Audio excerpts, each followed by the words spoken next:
What we will find out about is what will life be like with Twitter being privately owned by an alien that has come from another planet to ours to change it in every single way. Hell yeah. Breaking news out of CNBC, which I believe is the business arm of NBC. Twitter announces it will go private after agreeing to deal with Elon Musk worth $44 billion. Wow. Congratulations to all parties involved. Yeah.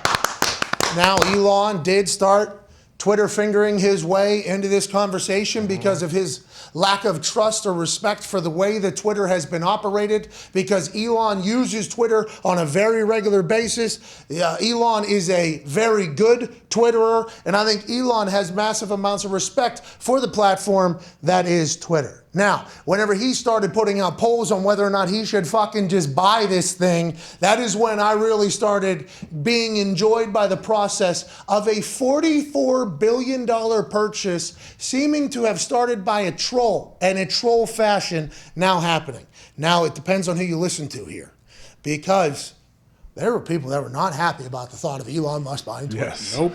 People were not happy. Not at all. A lot of people leaving, right? A lot of people leaving Twitter. Oh, really? This is happening? This always seems to happen every election year. They claim they will. Election year, everybody's always moving if something happens, and somehow our population continues to go up, not down. I don't know. It's interesting. It's an interesting. How's it going to change now? How's Twitter going to change? Well, that's the thing. Like, he has to put together an entire fucking operation, because if he is worried that it is a tainted platform, which is why he wants to purchase it, I believe, because he believes that people's free speech has been hindered by the platform and the way it operates. And then remember, it was like a Saudi prince or something that came, or the Saudi kingdom came out and said, yeah, we're not selling, whatever you think. So then Elon asks, oh, so Saudi is actually the ones that get to decide if Twitter sold or not, and then it became an entire thing. And then it seemed like a lot of media people were not happy about Elon buying Twitter, and then it felt like a lot of people that are on Twitter a lot kind of happy that Elon was buying Twitter. So I feel like, just like everything on earth, people go to who they trust to get their opinion, and then they get their marching orders and they come back and they just yell. And then they just yell against each other. And inevitably, it doesn't matter, because things are just going to happen whether you yell or not. So I have no idea what this means. I hope Elon makes it better.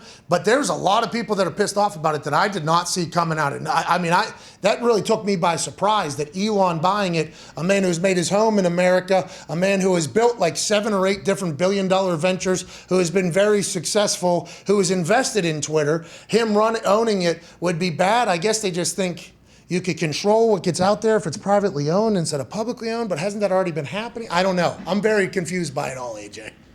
Yeah, I mean, I'm definitely curious to see how this all plays out. But if we know anything, like, free speech is not going to be. It's going to get better with Elon there. It's not going to be worse. Whatever side you're on, like, it seems like he wants to have everyone's opinion. Elon seems to be pissed that they silence people. Well, hopefully, yeah, but that's what. Obviously, they all had the power to silence people, allegedly. The thing is, now, what if Elon wants to silence people? You know, like that's what everybody started thinking, I think. Yeah. Is there any right answer? No, but it does feel like everything Elon's saying about Twitter is exactly what we would all hope Twitter would be, which I would hope Twitter would be, because then maybe it'd be a little bit more, like a football locker room. Oh, right. Okay. Everybody gets to learn about everybody. And although you might not agree, you can agree to disagree and move about and say, hey, you know what, I grew up in Pittsburgh, Pennsylvania. You grew up in goddamn Hawaii. We might have a differing opinion on something, but we can move on and still be able to operate. I think that's Elon's goal, but boy, oh boy, it's going to be difficult. I hope that even my worst critics remain on Twitter, because that is what free speech means. Yes. Elon is championing free speech, and I think the only people that are pissed off about it are the people that are thinking that, oh, he won't be true to his word, but all those people were always true to their word. So that is something that we should take very seriously. You know what I mean? How much does him buying Twitter affect you on a day-to-day basis? Well, if he changes it, if he has an edit button, and I live on Twitter. So if he gets an edit button where I could change 1 or 2 characters after something goes, and I accidentally, instead of my phone auto-corrected it to we're, so my sentence looks like I am a doofus. You know, when I was at like something were something, and now it says something we're something. So if he puts an edit in there, and I can go in and just that apostrophe or whatever the fuck it is, like that'd make my life a lot better. For sure. But like, I feel like ours is kind of a special case because it's a massive part of the job. But like a lot of these people who are bitching about this, like, do you really think that now that Elon owns Twitter, like they, like professionally, their careers are just over? I kind of talk about this with, you know, with like Tone Diggs, for instance. And Tone, this might sound like a shot. It's not supposed to be. You are just the person in my group that does it. With that being said, you don't deserve anything that's about to happen. So Tone wore the same shirt for every Steelers game for a long time. And he thought if he didn't, the Steelers would lose. And I said to Tone, well, goddamn, aren't you important? You know, like that is a lot of confidence to say, hey, the shirt that I choose to put on is going to decide whether or not Ben Roethlisberger goes out there and throws 6 touchdowns or not. Sure. Like everybody that wants to change everything, I feel like their amount of confidence for how important they are is something that none of us could ever fathom. It feels like people that are so small get so upset about things that would never affect them just so they can feel like they're a part of a larger community, right? And hopefully Elon's able to fix that problem where people don't just say things just to say things so they feel accepted. And I don't know how you fix that. But if anybody's going to fix it, our local alien, fucking Elon Musk, will hopefully be able to do so, but people are not happy about it. No. At all. Hopefully he can fix too the like when you're just getting tweets from like 18 hours ago, just popping up in your timeline behind like a tweet from 2 minutes ago. So you really That's the stuff I think he will. I think he'll want to take care of that stuff right away. Well, because that is the algorithm picking and choosing what people get to see, which is exactly what he wants to go against, right? Yeah. Because that's my big problem. Twitter is supposed to be a live feed of the daily events of what's going on. The people I'm following, I'm picking to follow them because they are going to update me as the day goes on shit. Once that algorithm in their AI, which probably none of them know about or control or have any, because I watched that one documentary and they're basically like, the computer is just trying to accomplish a task that they put in there. We'll do it by any means. However they can keep you on the platform as long as possible, that's a success for the computer. And the artificial intelligence now behind these algorithms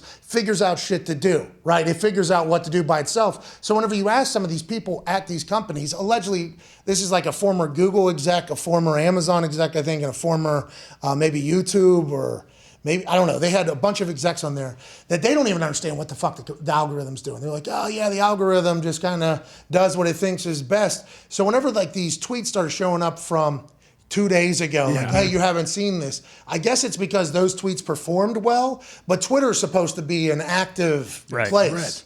So I don't understand. That would be something I think Elon could fix, right? If you just tell the algorithm, hey, we don't want to fucking do that anymore. Let's keep this thing updated. Well, I remember the days when you would get home from work and you would scroll back and 6 hours and be like, all right, I saw the tweets from the last 6 hours and now I'm all caught up. There was no algorithm. There was just the timeline. Let me go through the day here. Yeah. Mm-hmm. Yeah. People will hate everything, though.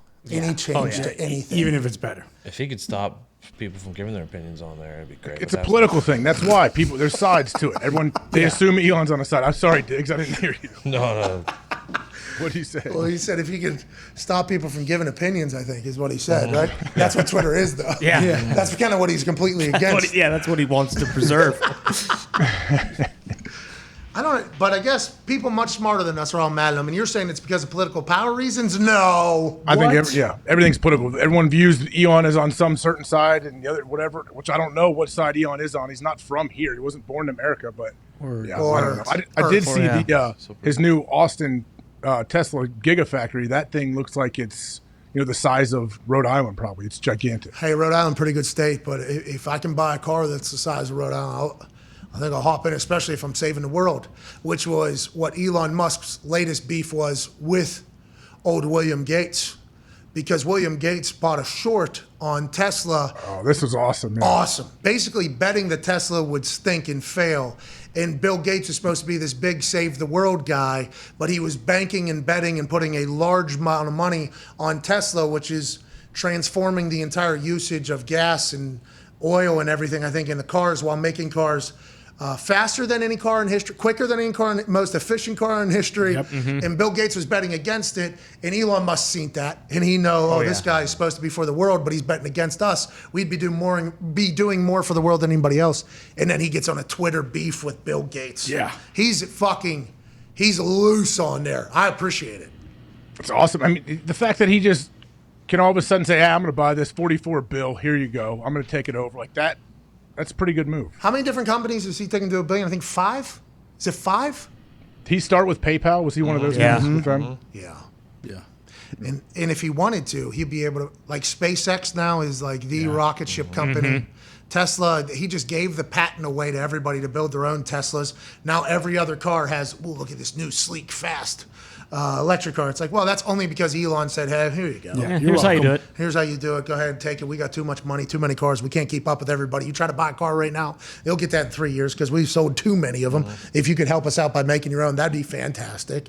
I feel like he's a G, but man, for some reason, there's a lot of smart people that do not like him. And I guess it's just because he's a billionaire. That's just how it goes. Yeah, he smoked pot. I mean, No, he did not. He did not smoke that. He didn't smoke the pot. Okay, fair enough. Well, I mean, he put it in his mouth. I mean, that looked like a inhale it. robot. smoked like trying a to- cigar. Sure. I mean, I think it'd be sweet if he started just plugging Tesla in Twitter. Like if you're scrolling through and you just got a Tesla ad right there every 5 or 6 tweets. I think that's what he should do, just to piss those people off even more. Flamethrowers come. Yeah. Go 2-3 scrolls back. Here's the best flamethrower, only $700 or something like Keep that. scrolling. Use PayPal. Boom, boom. Keep scrolling. You want to go to space? Boom. SpaceX. We can do it. Just turns into a full Elon Musk company's advertising, which is probably what people are thinking maybe happened. Well, weed out the frauds, and then you get rid of it, and like, hey, let's make this app, the greatest app on the internet again. Twitter is awesome, though. Yeah. I just hope they don't ruin it. He won't, right? No. I don't No, think so. can't. Has he stunk at anything? Has he what? Think so. Stunk at anything. I'm sure there's certain things, but nothing publicly that I've seen. Well, I don't know what you meant there. I'm talking business-wise. Yeah. I've never I seen don't him know. throw a I'm sure football. he's had stuff fail. He probably can't throw a football. Yeah. Yeah, spin I mean, the pin. chances this dude takes, I'm sure some things have failed. That's the only way you can do unbelievable things. He was if with you Amber go out Turd there. for a while. Yeah, that was True. What was? That's personal, though. I'm talking Yeah, you're right. professional. I think No, he built like 250 of those things. The flamethrower? Turd. That was a success. He's talking about Yeah, I know. Amber Heard. Oh, yeah, he was messing with Amber a little bit. A little bit. Well, that's personal, though. We need to. Did they bring that into trial? I don't know. They're going into the second week. There's a lot to talk about there.